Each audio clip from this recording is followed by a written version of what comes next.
জয় হিন্দ বন্ধুরা, তোমরা যারা এসএসসি জিডি 2024-এর পরীক্ষার্থী রয়েছো এবং যারা ফিজিক্যাল টেস্ট, মেডিকেল টেস্ট এবং ডকুমেন্টস ভেরিফিকেশনের জন্য অপেক্ষা করছো, তো তোমাদের জন্য কিন্তু আজকে একটা গুরুত্বপূর্ণ আপডেট রয়েছে। ধরে নিতে পারো যে একটা গুরুত্বপূর্ণ খবর রয়েছে, যেখানে তোমাদের প্রত্যেকজনের মাথাতে একটা টেনশন রয়েছে যে তোমাদের এই বছর যে এসএসসি জিডি 2024-এর যে ফিজিক্যাল টেস্ট হতে চলেছে, তার সাথে কি তোমাদের যেটা রয়েছে মেডিকেল টেস্ট এবং ডকুমেন্টস ভেরিফিকেশন কি একসাথে হবে?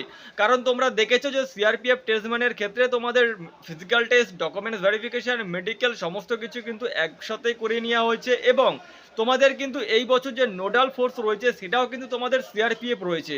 তো এই বছর তোমাদের যে চান্সেসটা রয়েছে সেটা কতটুকু তোমাদের যেটা হতে পারে সাকসেস হতে পারে, কারণ তোমাদের যে এই বছর যে রিক্রুটমেন্টটা রয়েছে এই রিক্রুটমেন্টটা কিন্তু এখন তোমাদের যত শীঘ্র সম্ভব কিন্তু তোমাদের যেটা রয়েছে টোটাল রিক্রুটমেন্টটা কিন্তু কমপ্লিটেড করা হবে। সব থেকে বড় একটা পয়েন্ট যে এখনো পর্যন্ত তোমাদের ফিজিক্যাল সম্বন্ধিত কোনো অফিসিয়ালি নোটিশ আসেনি, কিন্তু একটা কথা তোমাদেরকে আমি বলে দিই, যখন তোমাদের সামনে নোটিশ চলে আসবে তখন কিন্তু তোমরা হাতে মাত্র 12 থেকে 15 দিন সময় পাবে তোমাদের বাদবাকি রিক্রুটমেন্ট প্রসেসগুলো কমপ্লিট করবার জন্য।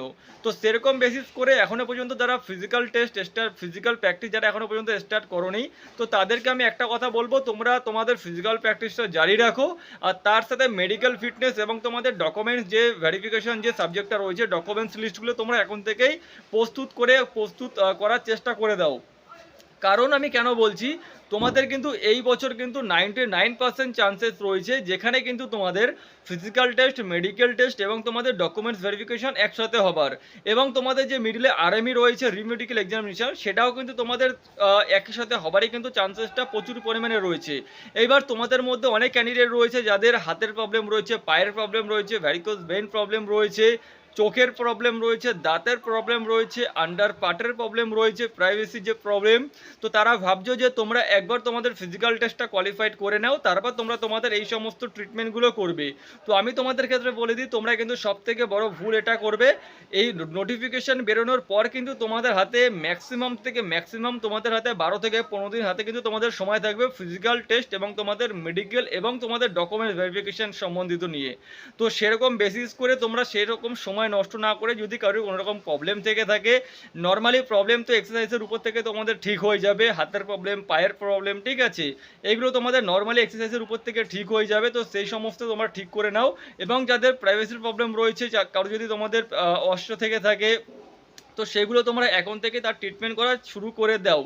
কারণ মূলত একটা কথা যে ম্যাক্সিমাম ক্যান্ডিডেট যে তোমাদের রয়েছে, তোমাদের যে বেশিরভাগ যে ক্যান্ডিডেট ফিজিক্যাল গ্রাউন্ডে যারা যাবে তাদের মধ্যে কিন্তু ম্যাক্সিমাম 40% ক্যান্ডিডেট কিন্তু সেখান থেকেই তারা আনকোয়ালিফাইড হয়ে যাবে ফিজিক্যাল টেস্ট থেকে। হাইট, চেস্ট, তোমাদের রানিং থেকে 5 kilometre running, 1.6 kilometre running male এবং ফিমেলদের জন্য এত সোজানো টাইমিংয়ের মধ্যে কমপ্লিট করবার জন্য সেখান থেকে তোমাদের 40% ক্যান্ডিডেট কিন্তু আউট হয়ে যাবে। নেক্সট তোমাদের যেটা রয়েছে মেডিকেল এক্সামিনেশন থেকে, মেডিকেল থেকে তোমাদের 20%-এর আশেপাশে কিন্তু তোমাদের আনকোয়ালিফাইড হয়ে যাবে, এবং ডকুমেন্টস ভেরিফিকেশন থেকে কিন্তু তোমাদের 10% আনকোয়ালিফাইড হয়ে যাবে। ম্যাক্সিমাম তোমাদের 30 থেকে 35% ক্যান্ডিডেট তোমাদের কোয়ালিফাইড করবে, ঠিক আছে। এটা প্রতি বছরই হয়ে আসছে, এই বছর কিন্তু রিক্রুটমেন্টটা তোমাদের এরকমই হবে। তো সেরকম বেসিস করে নিজেদের সমস্ত কিছু ফিটফোর করে রাখো। আর এই বছর কিন্তু তোমাদের ম্যাক্সিমাম চান্সেস রয়েছে 3টে স্টেপ তোমাদের একসাথে হবার, ডকুমেন্টস ভেরিফিকেশন, মেডিকেল, তোমাদের ফিজিক্যাল টেস্ট। তো সেরকমভাবে নিজের সমস্ত কিছু প্রস্তুত করে রাখো। একটাই তোমাদের কথা বলবো, যারা এখনো পর্যন্ত প্র্যাকটিস শুরু করোনি, মেডিকেল সম্বন্ধিত গাইডলাইন্স নিয়ে এখনো শুরু করোনি, তারা অবশ্যই নিয়ে রাখো। তোমাদের আমি জানি যে এই ভিডিওর কমেন্ট বক্সে তোমাদের একটা কমেন্টস আসবে যে ফিজিক্যাল কবে থেকে স্টার্ট হতে পারে। দেখো, ফিজিক্যাল টেস্ট কিন্তু তোমাদের এখনও আমি একটা কথাই বলবো, চান্সেস রয়েছে আগস্ট মাস থেকে কিন্তু তোমাদের ফিজিক্যাল টেস্ট স্টার্ট হবে। আর তোমরা খুবই শীঘ্রই অফিসিয়ালি ওয়েবসাইটে এই সম্বন্ধে তোমরা নোটিফিকেশন দেখতে পারবে। আর প্রত্যেকে একটা কথা বলবো, যারা এসএসসি জিডি কনস্টেবল 2024-এর ক্যান্ডিডেট রয়েছে, তোমাদের ফাইনাল জয়েনিং না হওয়া পর্যন্ত তোমরা কিন্তু অবশ্যই চ্যানেলটি সাবস্ক্রাইব করতে পারো, এবং আমার যে একটা টেলিগ্রাম গ্রুপ খোলা রয়েছে সেই টেলিগ্রাম গ্রুপে তোমরা জয়েন হতে পারো, কারণ নিত্য নতুন আপডেট সবার প্রথমে আমি ওখানেই তোমাদেরকে প্রোভাইড করে থাকি। তো ভিডিওটা আমি এখানেই শেষ করছি, দেখা হবে নেক্সট ভিডিওতে। জয় হিন্দ।